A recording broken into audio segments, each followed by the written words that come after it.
여러분 안녕히 주무셨습니까? 참 좋은 아침입니다. 오늘 11월 23일 금요일 말씀으로 드리는 오늘의 번제 함께 합니다. 예레미야서 16장 말씀 21절까지 중에서 우리는 10절부터 13절까지만 같이 읽습니다. 시작. 네가 이 모든 말로 백성에게 말할 때에 그들이 네게 묻기를 여호와께서 우리에게 이 모든 큰 재앙을 선포하심은 어찌 됨이며 우리의 죄악은 무엇이며 우리가 우리 하나님 여호와께 범한 죄는 무엇이냐 하거든 너는 그들에게 대답하기를 여호와께서 말씀하시되 너희 조상들이 나를 버리고 다른 신들을 따라서 그들을 섬기며 그들에게 절하고 나를 버려 내 율법을 지키지 아니하였음이라. 너희가 너희 조상들보다 더욱 악을 행하였도다. 보라, 너희가 각기 악한 마음에 완악함을 따라 행하고 나에게 순종하지 아니하였으므로 내가 너희를 이 땅에서 쫓아내어 너희와 너희 조상들이 알지 못하던 땅에 이르게 할 것이라. 너희가 거기서 주야로 다른 신들을 섬기리니 이는 내가 너희에게 은혜를 베풀지 아니함이라 하셨다 하라.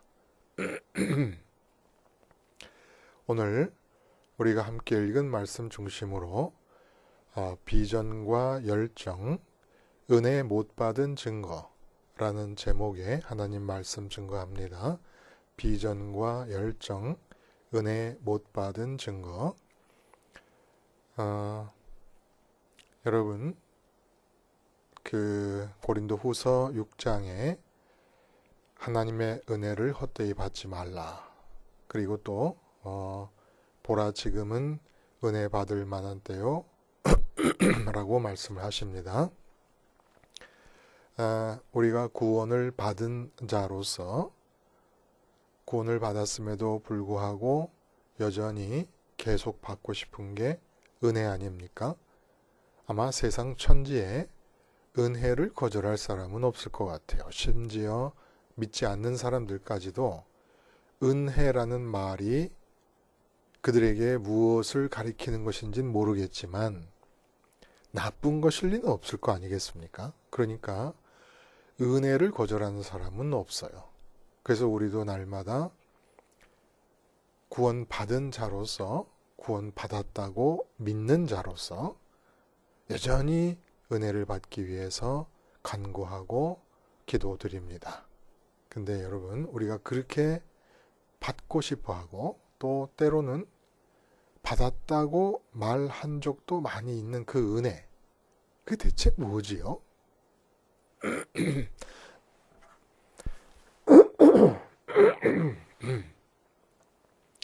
설교 시간에 이제 말씀을 들으면서 내 마음에 느껴지는 감동, 이게 은혜입니까? 사실 웬만한 예화는 감동받을 때 보면 다 예화예요. 10중 8구는. 웬만한 예화는 다 감동스럽지 않습니까? 아주 목사님들이 심혈을 기울여서 굳이 감동적인 예화만 찾아내시니까 감동스럽지 않을 수가 없지요. 설교를 들으면서 느끼는 공감, 깨달음, 아니면 어떤 동기부여를 받는 거, 그래서 내가 이렇게 해야지 결심을 하게 되면 그러면 이제 그게 은혜를 받은 겁니까?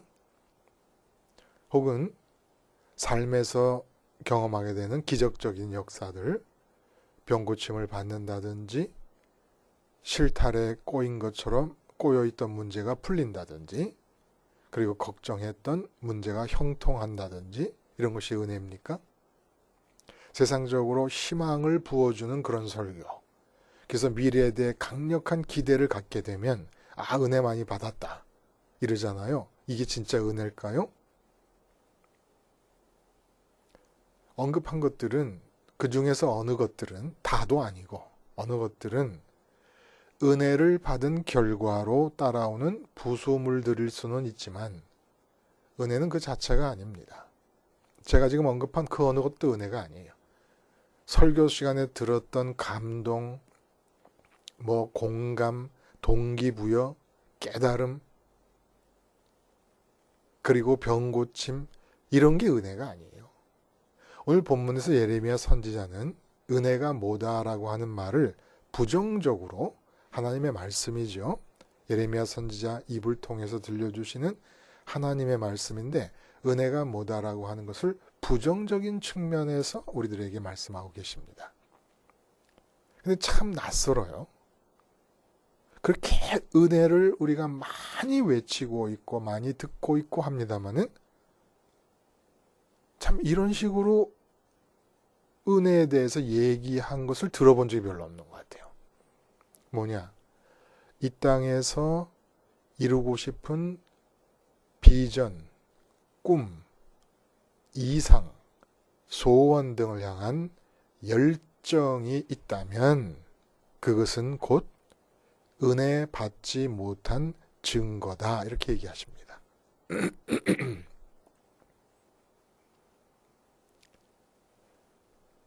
은혜를 받았다라고 하는 것을 가장 전형적으로 표현해주는 성경 구절이 어디일까요? 여러 군데 있겠습니다만 예를 들면 시편 23편 여호와는 나의 목자시니 내게 부족함이 없으리로다. 그가 나를 푸른 풀밭에 누이시며 쉴만한 물가로 인도하시는도다. 이 푸른 풀밭에 데리고 가서 풀을 뜯게 하신다는 거 표현하지 않고 풀밭에 누이셨다 이렇게 표현합니다. 그러니까 쉴만한 물가 옆에 있는 푸른 풀밭에 누워서 되새김질하고 있는 거예요. 양이 지금. 이 상태를 은혜 받은 상태라고 표현하고 있는 거예요. 비전을 가지고 열정을 가지고 있다. 그 비전을 이루기 위한 열정을 가지고 있다. 이건 목자의 몫입니다. 목자가 어디 가면 푸른 초장이 있겠다 해서 마음으로 푸른 초장을 보는 거예요. 마음으로 보는 게 비전 아닙니까? 그래서 사자가 막던 곰이 막던 사망의 골짜기가 막던 어떤 난관이 있어도 열정을 가지고 양들에 대한 사랑을 가지고 그 푸른 초장까지 인도해내는 겁니다. 근데 목자가 이런 비전과 열정이 있는 목자가 없는 양들의 경우 양 스스로가 비전을 갖고 열정을 가져야 살아남는데 양이 비전을 가진들 그 비전을 이룰 수 있겠습니까? 비전을 이룬들 목자 없는 양이 어느 정도까지 생존이 가능하겠습니까? 은혜는 그냥 배 깔고 누워가지고 되새김질하는 상태가 은혜를 받은 상태라는 거예요. 이 세상 삶에 대한 비전과 열정은 하나님의 몫입니다. 그 이야기를 오늘 좀 더 구체적으로 좀 해봐야 되겠어요.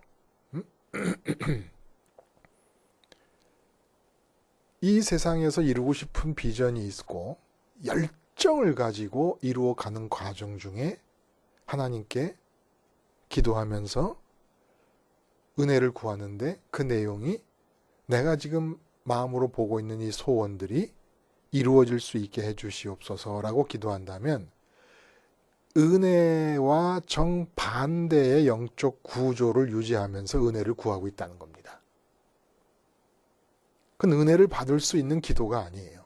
죽어도 은혜가 임할 수 없는 영적 구조를 유지하면서 우리가 은혜를 구하고 있어요. 그러니까 은혜를 못 받는 가장 큰 이유 중에 하나가 뭐냐면 은혜가 뭔지를 모르기 때문인 거예요.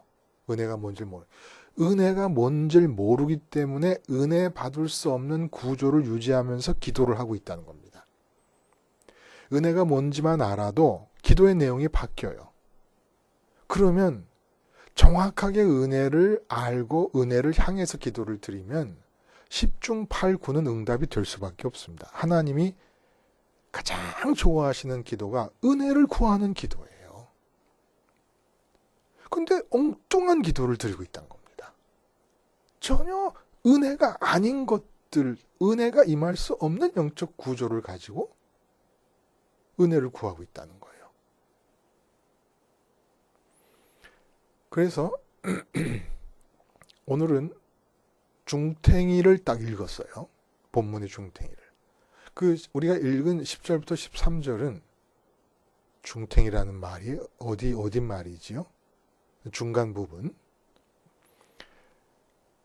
이거는 유다 멸망에 대한 예언을 예레미야가 자꾸 하니까 이스라엘 백성들이 물을 거라는 거예요. 도대체 우리가 뭘 그렇게 잘못했냐? 응? 정말 듣다 보자 하니까 진짜 이게 못하는 말이 없어. 이러면서 예레미야한테 와가지고 그래 우리가 뭘 그렇게 잘못했냐? 그렇게 물었을 때에 대답하라는 얘기예요. 근데 요지는 하나님 대신에 다른 신을 섬긴 거예요. 다른 신을 섬겼다고 말씀하시면서 13절에 내가 너희를 이 땅에서 쫓아내어 너희와 너희 조상들이 알지 못하던 땅에 이르게 할 것이라 너희가 거기서 주야로 다른 신들을 섬기리니 이는 내가 너희에게 은혜를 베풀지 아니함이라 하셨다라. 다른 신들을 섬길 것이다. 근데 주야로 섬길 것이다. 이게 열정과 근면과 성실을 말합니다. 주야로 섬긴다는 것이. 근데 다른 신들을 그렇게 열정을 가지고 근면하게 성실하게 섬기게 될 거라는 거예요. 포로로 잡혀가서. 근데 그 이유가 뭐냐면 은혜를 베풀지 아니하기 때문이라는 겁니다. 은혜가 싹 거두어졌다는 것. 은혜가 철수되었다는 겁니다.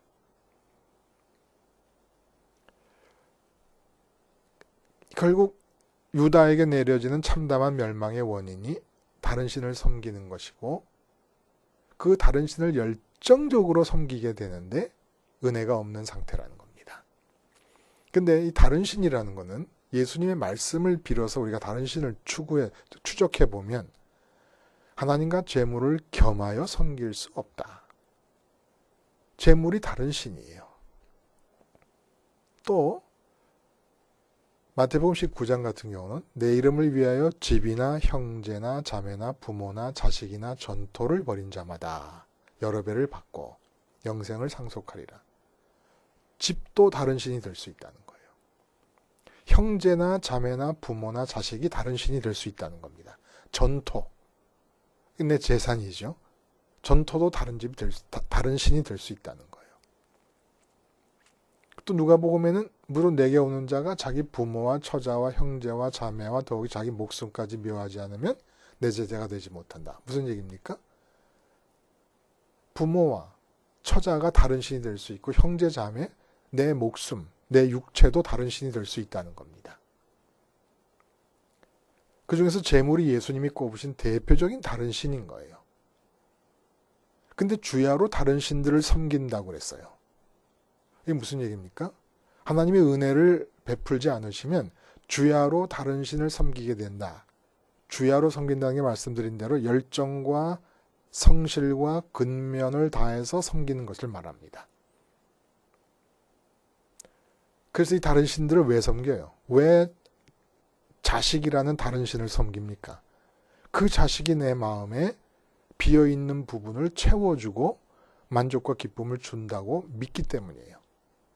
그래서 열정적으로 사업을 하시는 장로님이 계시지 않습니까? 그 증거예요. 어떤 증거냐? 은혜를 받지 못하고 있다는 증거라는 겁니다. 열정적으로 자식을 위해서 가능한 모든 능력을 다 투입하고 있는 강남의 어머니들, 분당의 어머니들, 절대적으로 은혜를 받지 못했다는 증거라는 겁니다. 근면하고 통찰력이 있고 열정 있는 재벌 회장님, 그래서 이 그룹을 이끌어 가시기에 여념이 없는 분, 은혜를 못 받았다는 증거라는 거예요. 열정을 불태우고 있는 각 분야의 전문가들, 마니아들 다 은혜를 못 받았기 때문이라는 겁니다. 은혜를 많이 받으면 어떤 일이 일어납니까? 은혜를 못 받을 때 그렇게 재물이라는 다른 신에게 열정을 다해서 섬기게 되는 것은 재물을 추구하고 재물을 관리하고 재물을 지키려 하고 그런 열정을 보이는 것은 그 재물이 제일 크게 보이기 때문입니다. 재물이 제일 소중하게 여기기 때문입니다. 재물이 가장 실감나는 존재이기 때문입니다. 마음에. 그 은혜를 받으면 거꾸로 하나님이 제일 크게 느껴지고 있는 상태인 겁니다. 하나님이 그 어떤 존재보다도 하나님의 살아계심이 가장 강력하게 체감되는 상태가 은혜를 받은 상태입니다. 그러니까 내 눈앞에 왔다 갔다 하는 아내나 남편보다 더 우선적으로 현실로 느껴지는 대상이 하나님인 경우가 바로 은혜를 받은 거라는 거예요. 은혜를 못 받으면 하나님은 희미하고 작고 가볍게 느껴지고 살아계심이 전혀 실감이 안 되고 이론으로만 남아있고 하나님에 대한 실제 체감의 느낌은 안개로 덮인 상황이 됩니다. 반면에 이 세상의 가치들, 예를 들면 사람들의 인정, 인기가 왜 그렇게 마음에 크게 보이고 소중해 보여요? 왜 그렇게 돈이 뚜렷하게 보입니까? 왜 그렇게 건강 문제가 우선적으로 실감이 나는 겁니까? 마음에 왜 그렇게 내 가족과 내 일만 커 보이는 겁니까? 그런 게 당연한 겁니까? 아니에요. 은혜를 못 받아서 그래요. 은혜를 못 받아서 지금 우리 집안에 일어난 일이 그렇게 커 보이는 겁니다. 은혜 못 받을수록 하나님은 작게 느껴지고 세상에 있는 것들은 크게 느껴져요. 은혜 못 받은 목사님, 그 증거가 뭔지 아십니까? 주야로 수적인 부흥만 생각합니다. 주야로 예배당 건축만 생각합니다. 주야로 재정이 넉넉해지는 것만 생각합니다. 확실한 증거입니다. 은혜 못 받았다는 증거예요. 주야로 다른 신을 섬기고 있습니다. 부흥도 넉넉한 재정도 멋진 예배당도 주야로 섬기지만 그것들이 하나님 자신은 아닙니다. 왜 은혜를 못 받아요? 우리가 은혜가 뭔지 모르니까 그래. 예를 한번 들어볼까요? 새 아파트가 간절해요. 그래서 새로 아파트를 구해서 이사를 가고 싶어요. 그러면 그렇게 마음에 뚜렷이 보고 있는 아파트를 달라고 하나님께 기도합니다. 아주 열심히. 이 경우 문제가 뭡니까? 마음의 아파트가 뚜렷이 보이는 상태 그 자체가 은혜를 못 받고 있는 상태고 못 받게 만드는 상태예요. 하나님이 아파트 대신에 그렇게 뚜렷이 보여야 되는데 아파트가 다른 신이 되어버렸습니다. 아파트를 구하면 만족하고 기쁠 것 같아요. 근데 마음에 하나님보다 더 뚜렷이 보이는 그 아파트를 실제고 달라고 하니까 은혜가 임할 수가 없죠. 그럼 어떻게 기도를 해야 됩니까? 은혜를 구하려면 하나님, 마음의 아파트가 너무 희미해서 전혀 안 보일 정도로 하나님이 뚜렷이 보이게 해주세요. 집이 없는 실제 상황에 대한 체감 정도보다 하나님이 내 옆에 살아계심의 체감 정도가 훨씬 더 강하게 해주세요. 그래서 내가 집이 없는 사람인 것을 깜빡깜빡 잊을 정도로 하나님이 살아계심에 마음이 몰입되게 해주세요. 이것이 은혜를 받을 수 있는 기도라는 거예요. 이렇게 참 은혜를 구하면서 살면 내 마음에서 희미해지거나 멀어지거나 무관심해지거나 망각되는 모든 삶의 문제들은 그것이 필요하다고 하나님이 느끼시는 한 하나님의 비전과 열정으로 다 이루시고 이끌어 가실 것입니다. 스테반 집사님 순교 현장에서조차도 돌에 맞아 죽는 자기 몸보다 돌을 들고 자기를 치는 원수들보다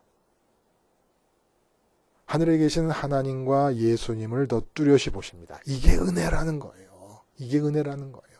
은혜가 뭡니까?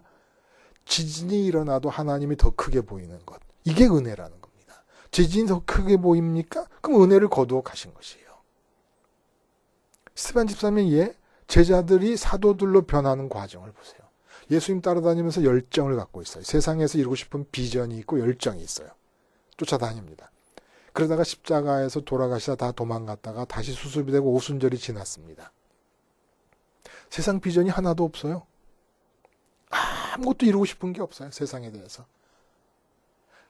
하늘에 계신 하나님을 보고 나면 특징이 이 세상에서 이루고 싶은 게 아무것도 없어진다는 겁니다.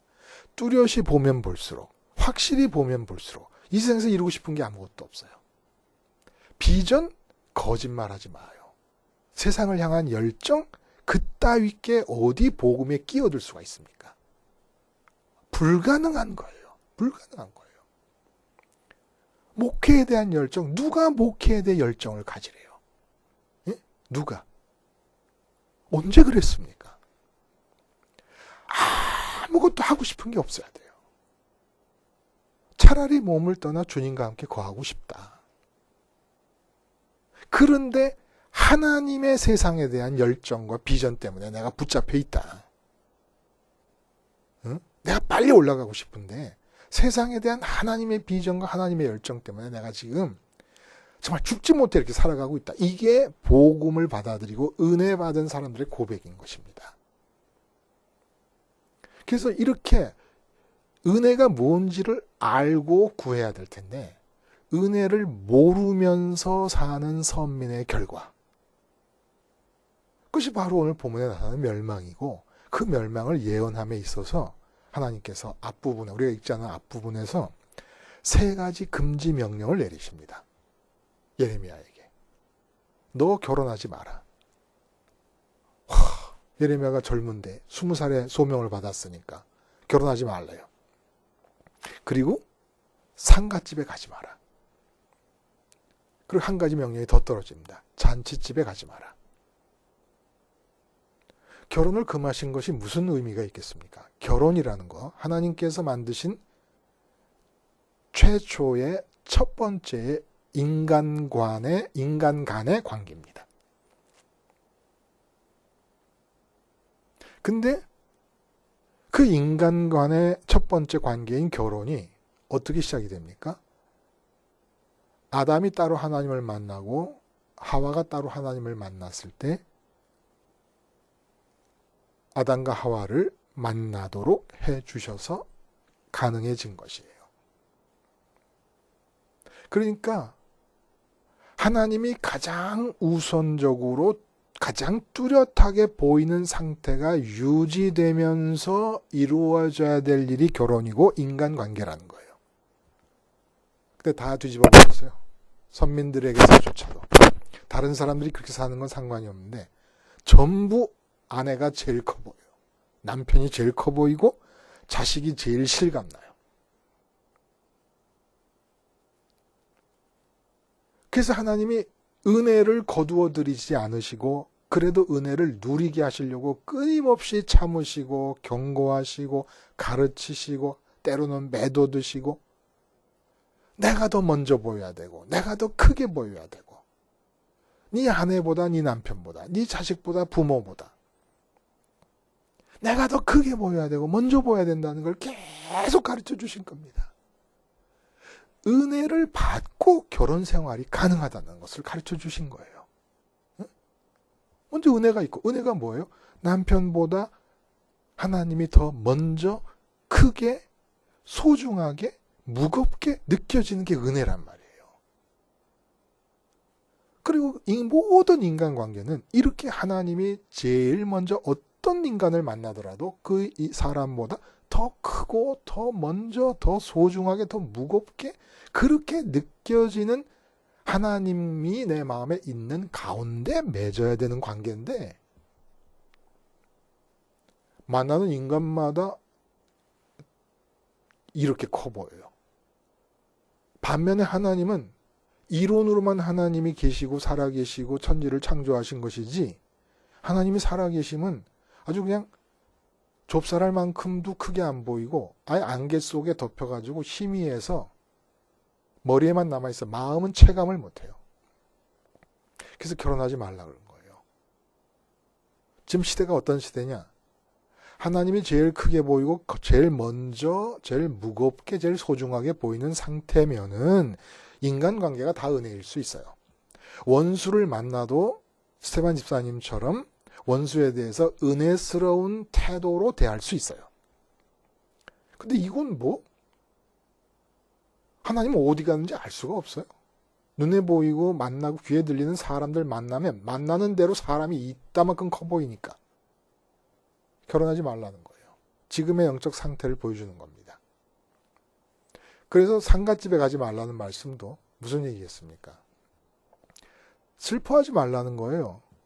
왜냐하면 사람 몸이 죽은 것은 슬퍼할 이유가 이제 되지 않는다는 겁니다. 사람 몸이 죽는 게 사실 제일 슬프잖아요. 이 세상에서 사는 동안에 우리가 느낄 수 있는 것 중에. 근데 이게 슬퍼할 일이 아니라는 겁니다. 왜? 하나님이 평강과 사랑과 인자하심을 거두어 드렸으니까. 이 땅, 유다 땅에서 거두어 드렸으니까.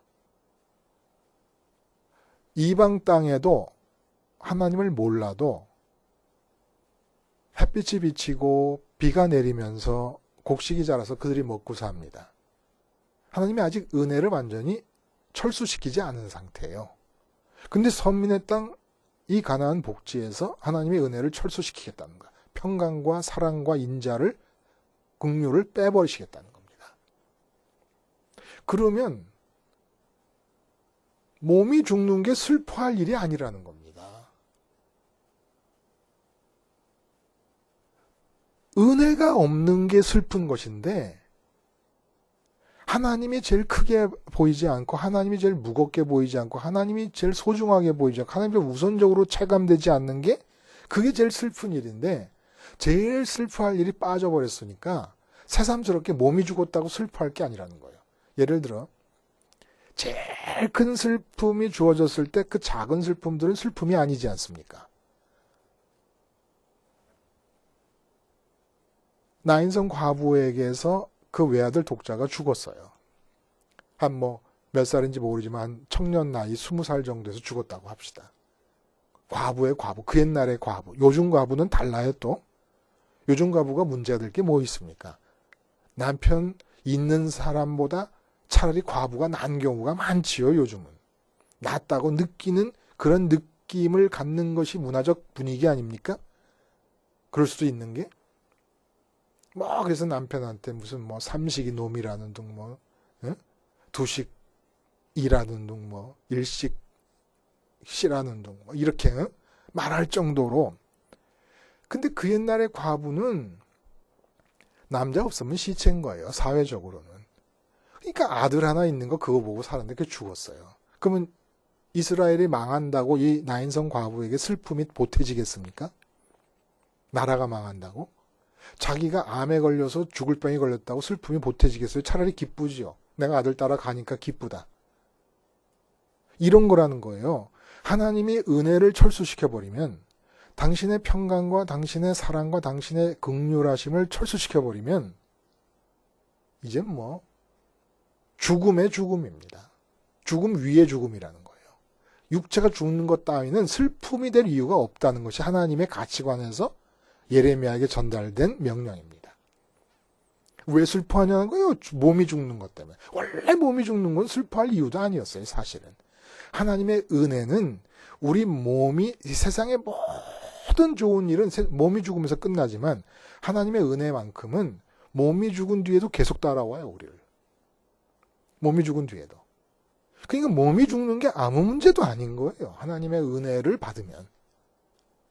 그래서 이 세상에서 살면서 하나님이 제일 뚜렷하게 보이면, 제일 먼저 체감되면 죽는 거 무서워하는 사람 아무도 없습니다.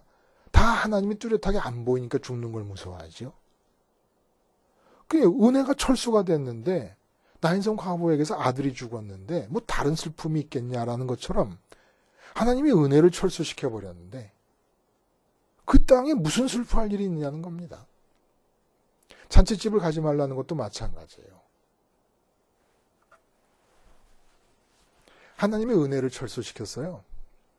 하나님이 안 보이게 만들었습니다. 이제는 당신 스스로가 가려버렸어요. 근데 무슨 기쁨이 있을 거라는 겁니까? 응? 우리 인간의 마음은 채워줘야 기쁜 것인데, 만족이 있고 기쁜 것인데, 아니 하나님 크기로 지어진 마음의 공백에서 하나님이 철수한 땅에서 그 하나님 크기의 공백을 갖고 사는데 무슨 기쁨이 있냐는 거예요. 그래서 잔치집에 가지 말라는 것은 어쨌든 예레미야가 왕따를 당하고 있었지만 그래도 예레미야와 예정이 있는 사람들 중에서 덜어는 기쁜 일이 있다고, 자기들 딴에는 기쁜 일이 있다고 해서 예레미야를 초청할 거 아닙니까? 기쁜 일이 있어서 초청했는데 그 기쁜 일에 초치는 방법은 뭡니까? 안 가는 거예요. 안 가버리면 됩니다. 그러니까 사람들이 생각하는 기쁨에 저항하라는 얘기예요. 응? 우리 믿는 자들이 이 세상에 살면서 해야 될 일이 뭔지 아십니까? 세상 사람들이 기뻐하는 일에 저항하라는 것이요. 저항. 마음으로라마 뭐 모르는 사람이 기뻐하고 돈 벌었다고 기뻐하고 있는데 거기다 초칠 일 있습니까? 근데 초치라는 거예요. 마음으로나마. 너는 돈 좋아하다 망한다. 이렇게 말해버리라는 겁니다. 이 못 먹는 호박 찔러나 보자는 그런 못된 심보가 아니라 이게 진실이라는 거예요. 너 지금 은혜가 없어서 돈 버는 일이 그렇게 열중하고 있고 돈 버는 일에 주야로 돈 버는 일, 돈이라는 다른 신을 섬기고 있는데 돈 벌렸어? 넌 이제 죽음에 더 가까워졌다. 초치라는 겁니다. 자녀가 인류대학에 들어갔다. 당신 큰일 났어. 이 자식이 교만하지 않도록 자기 힘으로 그렇게 됐다고 생각하지 않도록 기도해야 돼. 밤새 기도해야 돼. 초치라는 거예요. 기뻐하는 곳마다 가서 이게 무슨 기뻐할 일이냐. 근심하고 걱정하고 근신해야 될 일이지. 초치고 돌아다니라는 겁니다. 그거 우리가 할 일이에요. 우리가 할 일. 그럼 세상 사람들은 우리 보고 바보라고 그러고 우리 부를 정신이 나갔다고 할 거예요. 누가 정신이 나간 겁니까? 하나님이 없는데 왜 기뻐요? 하나님이 없는 일이 제일 두려운 일이에요. 제일 무서운 일이고 제일 걱정해야 될 일이죠.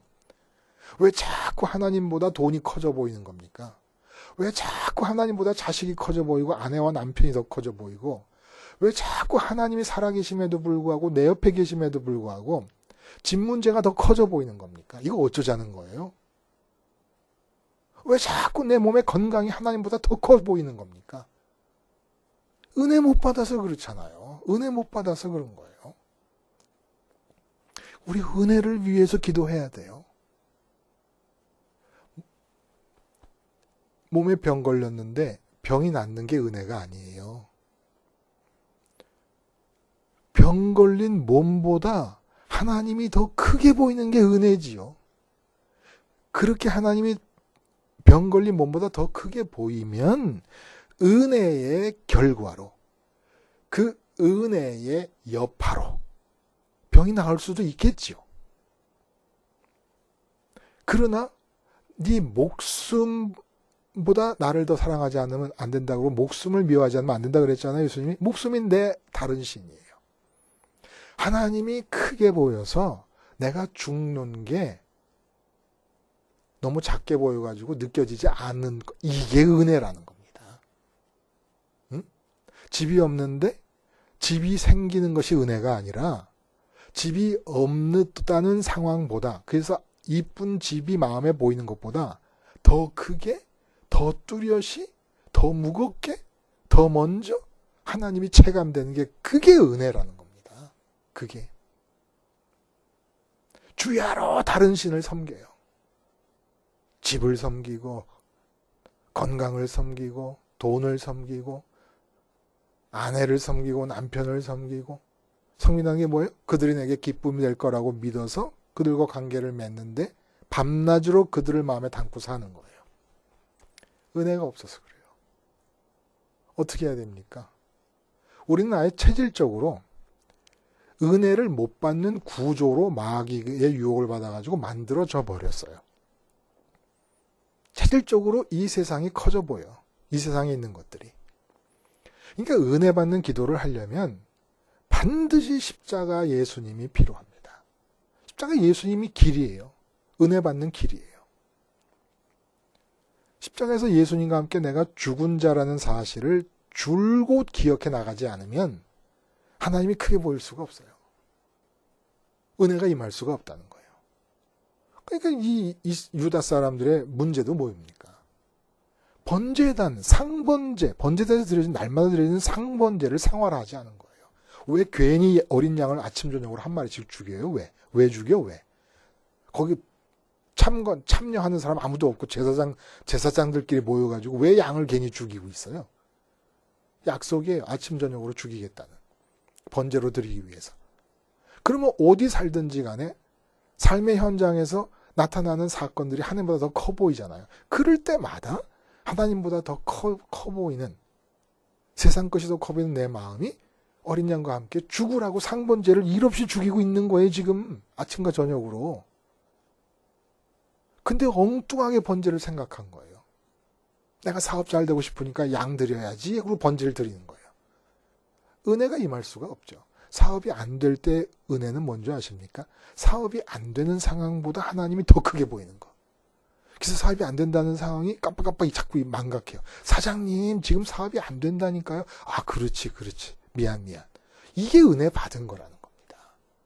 그러면 하나님의 열정과 비전은 몸이 쑤셔서 가만히 못 계세요. 하나님의 속성이.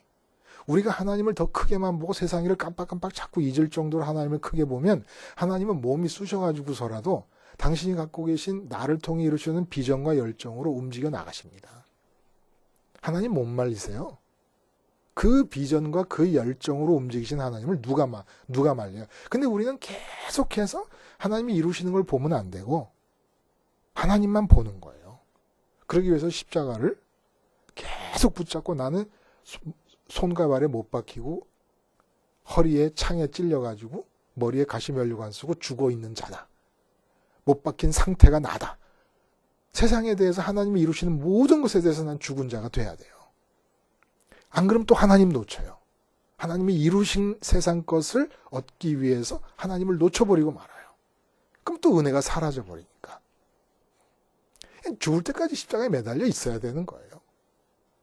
그러면 하나님은 하나님대로 당신의 열정과 당신의 비전으로 몸이 쑤시셔서 가만히 못 계시고 계속 이루어 나가실 거예요. 이루어 나가시면 나가실수록 나는 계속 십자가에 못 박혀 있는 거예요. 간단하죠? 이렇게 해가지고 우리 이제 은혜의 바다 속에 빠져서 삽시다. 응? 기도하시겠습니다. 하나님 아버지, 십자가 생활화로 하나님이 너무너무 커 보여서 이 세상에서 닥치는 모든 일들을 자꾸 깜빡깜빡 잊을 그런 정도의 은혜의 바다 속에 빠져 살게 해 주시옵소서. 예수님의 이름으로 기도드리옵나이다. 아멘.